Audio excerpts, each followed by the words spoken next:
Édouard Philippe, Gérard Larcher et autres voix françaises qui veulent se rendre célèbres sur le dos de la nation algérienne. Nous vous rappelons en gros traits les conjonctures politiques des deux pays, de la France et de l'Algérie.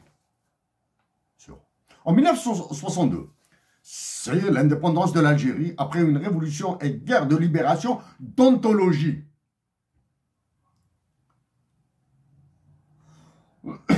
Qui demeure un violent souvenir dans la mémoire de la France officielle. Depuis les accords d'Évian, plusieurs autres accords ont été signés, comme sur les biens des pieds noirs en Algérie, les personnels français qui ont continué à travailler en Algérie avec transfert de leurs revenus et la pratique des essais nucléaires dans le désert algérien. C'est un accord, c'est l'objet d'un accord. En 1963, en Algérie, c'est une rébellion armée déclenchée par Hosni Ahmed et ses compagnons afin d'asseoir la démocratie et les droits de l'homme en Algérie. Rébellion laquelle a été suivie d'accrochages armés d'octobre à novembre de la même année avec le Maroc et qui se sont arrêtés. La rébellion, les accrochages armés se sont arrêtés grâce à la conférence de Bamako au Mali. Et nous pensons qu'en parlant de la conférence de Bamako au Mali, qui a mis un terme au conflit armé de très basse intensité. Hein. C'est un conflit de très basse intensité dans la classification internationale du CIPRI. Donc en parlant de Bamako, la capitale du Mali, vous lisez notre pensée et vous suivez notre doigt. Hein. Suivez notre doigt. Dans quelques minutes, nous vous dirons ce qu'il y a dans nos pensées. Et nous vous dirons ce que pointe notre doigt. En 1964, ce fut la création de la Banque centrale d'Algérie. Parlons de la Banque centrale d'Algérie. Par conséquent, c'est la souveraineté monétaire que l'Algérie a recouverte. C'est la souveraineté monétaire que l'Algérie a recouverte en plus de l'indépendance. Indépendance dont nous dirons quelques mots. Hein. Avec, c'est très important, avec une cotation de 1 dinar algérien pour un franc français. Ensuite, 1 dinar valait plus qu'un franc français dans une phase d'après. Ensuite, un franc français valait plus qu'un dinar algérien. Nous allons l'expliquer maintenant. Et c'est justement une monnaie souveraine qui manque aux autres nations africaines, comme la nation malienne, la nigérienne, la sénégalaise, la tchadienne, la burkinabé, l'ivoirienne et d'autres. Vous avez maintenant un premier lien entre la conférence de Bamako, la Banque centrale d'Algérie, la monnaie algérienne et le manque aux autres colonies françaises. En parlant du Mali, en parlant des nations, hein, du Mali, du Niger, du Burkina Faso, du Tchad, du Sénégal, etc., en plus d'être massacrées par le franc CFA et le politique, elles sont aussi massacrées par des organisations internationales interafricaines, officielles, hein, des organisations internationales interétatiques africaines, qui sont des organisations terroristes, nous le disons. Nous le répétons une autre fois. Organisations terroristes qui sont la CEDEAO, la Communauté économique pour le développement des États de l'Afrique de l'Ouest, l'UEMOA, l'Union économique et monétaire ouest-africaine, et l'UMOA, l'Union monétaire ouest-africaine. Ces trois organisations sont des organisations terroristes. Nous l'avons dit à 1001 reprises. Malheureusement, les nations qui en sont victimes du franc CFA, opprimées qu'elles sont, comme l'est la nation algérienne,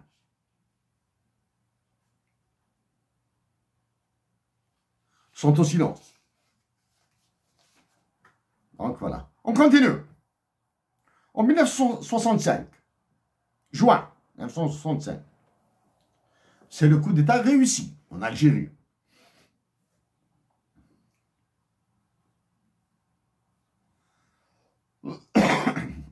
En 1967, c'est un autre coup d'État qui a été tenté,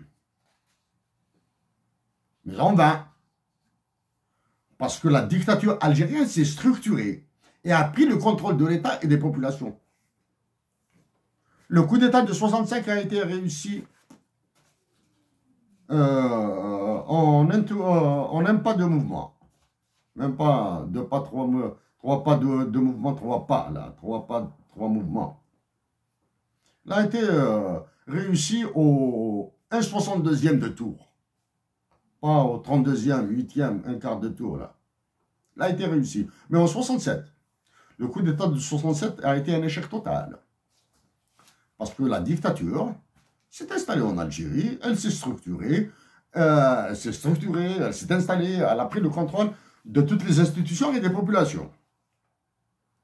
En 1968, maintenant pour la France, sur le plan Marshall, et sous plan Marshall, et sans la perfusion économique imposée par les USA, la France économique se serait effondrée en 68. En mai 68, c'est la révolte des Français contre les régimes politiques et les pratiques du militaire, qui était Charles de Gaulle. En Algérie, ces révolutionnaires et libérateurs ont été chassés dans la définition et la gestion de l'avenir de la nation. Les concepteurs, les leaders, les meneurs de la révolution et de la guerre de libération algérienne ont été chassés en 1962 dans la définition, dans la définition des stratégies, la gestion de l'avenir de la nation. En mai 68, les Français ont dit à Charles de Gaulle, merci pour ce que tu as fait durant la Deuxième Guerre mondiale, pour l'avenir, dégage. Le général Charles de Gaulle a fui de la France. L'histoire de Baden-Baden. En 1971, l'État algérien a nationalisé les hydrocarbures. En 1971. Et en 1969, que s'est-il passé? N'oubliez pas que nous parlons de l'accord de 1968 entre l'Algérie et la France. Accord portant sur le mouvement des personnes entre l'Algérie et la France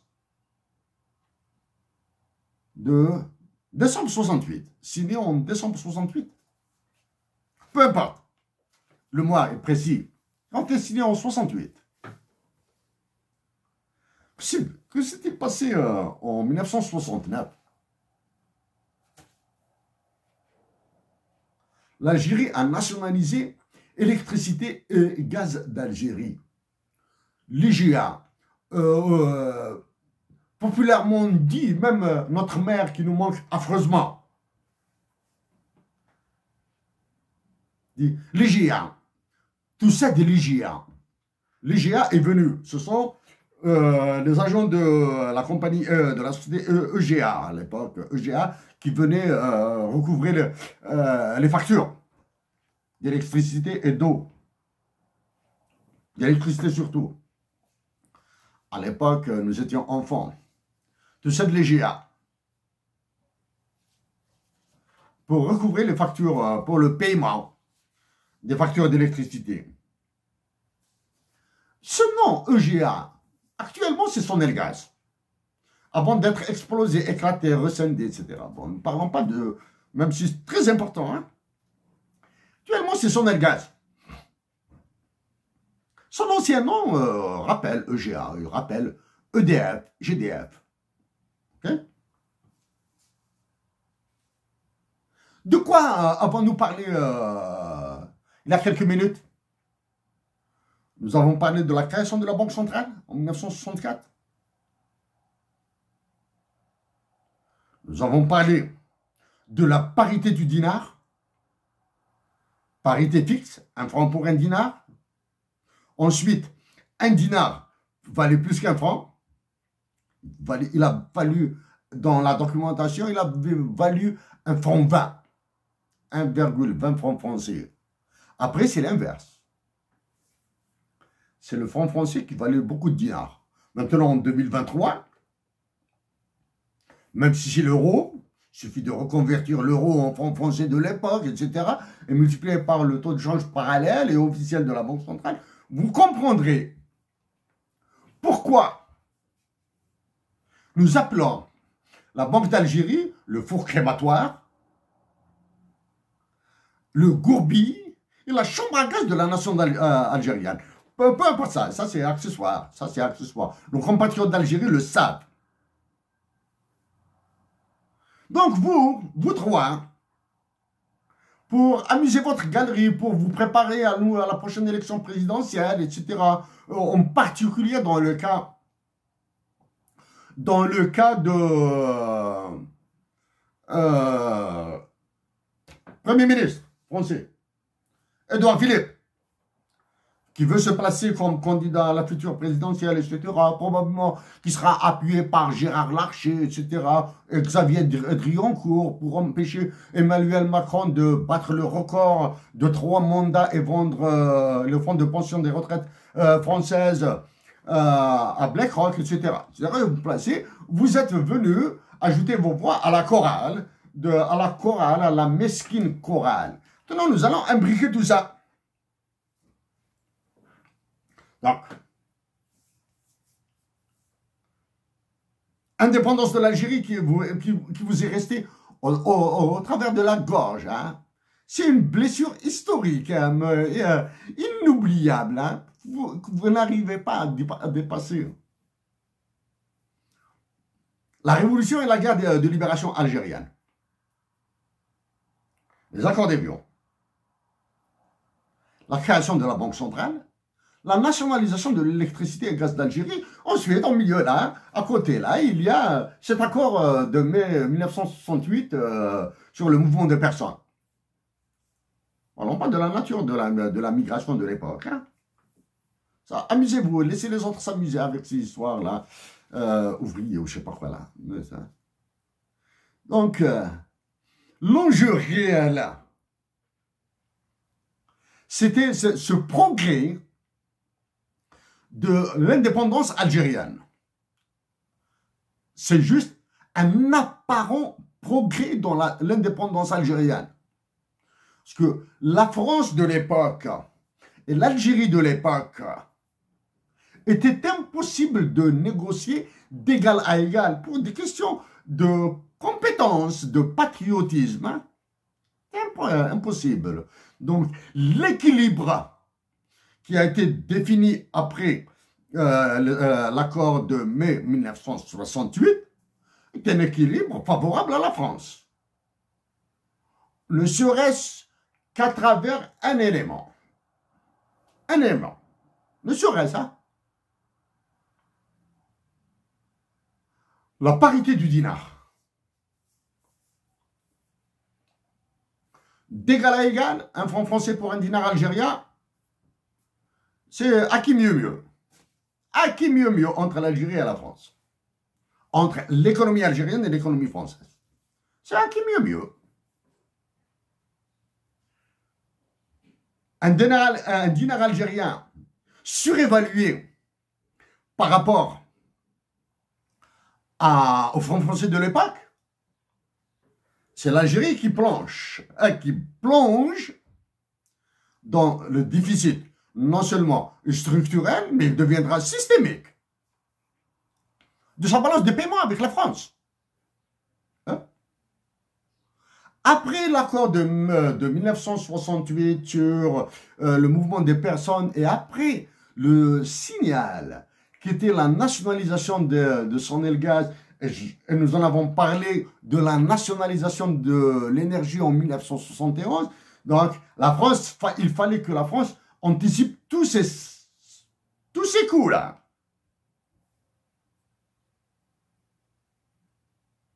La France a anticipé la nationalisation de l'énergie de 1971. Parce que la leçon de la nationalisation de l'EGA en 1969 était dure pour la France. Bref, même avec ça, c'est pour cette raison que maintenant, que vous êtes en train de faire les accords de mai 68, les accords de ceci, et vous allez nous faire sortir ensuite d'autres histoires à dormir debout, telles que les biens des pieds noirs, les biens algériens en France, tels que dans le domaine de la sécurité sociale, s'il vous plaît, là. Nous éviterons de descendre actuellement à ce niveau que nous considérons comme étant extrêmement bas, là. Hein? Extrêmement bas. Bon. Donc, les histoires d'économie, de monétaire et d'indépendance, elles sont là.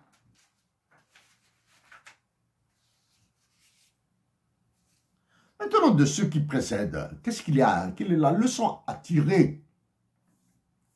Nous allons parler de Hussein Ahmed, de son génie dans la conception des stratégies. Est-ce que la nationalisation de l'électricité d'Algérie, de l'EGA, qui est devenu Sonelgaz actuellement, avant la nationalisation de l'énergie en 1968, était efficace d'un point de vue économique, d'un point de vue politique et d'un point de vue équilibre international. Équilibre international. Quand nous parlons de l'équilibre international, il s'agit de l'équilibre entre l'Algérie et la France, et par ricochet, par conséquent, les conséquences de cet équilibre international entre l'Algérie et la France va contaminer les autres pays de l'Union européenne, comme le Portugal, comme l'Espagne, comme l'Italie, l'Europe du Sud. Et actuellement, il aurait impacté ces fameux accords dits l'Union pour la Méditerranée. Exemple, comme c'est l'accord de partenariat Union européenne-Algérie, etc.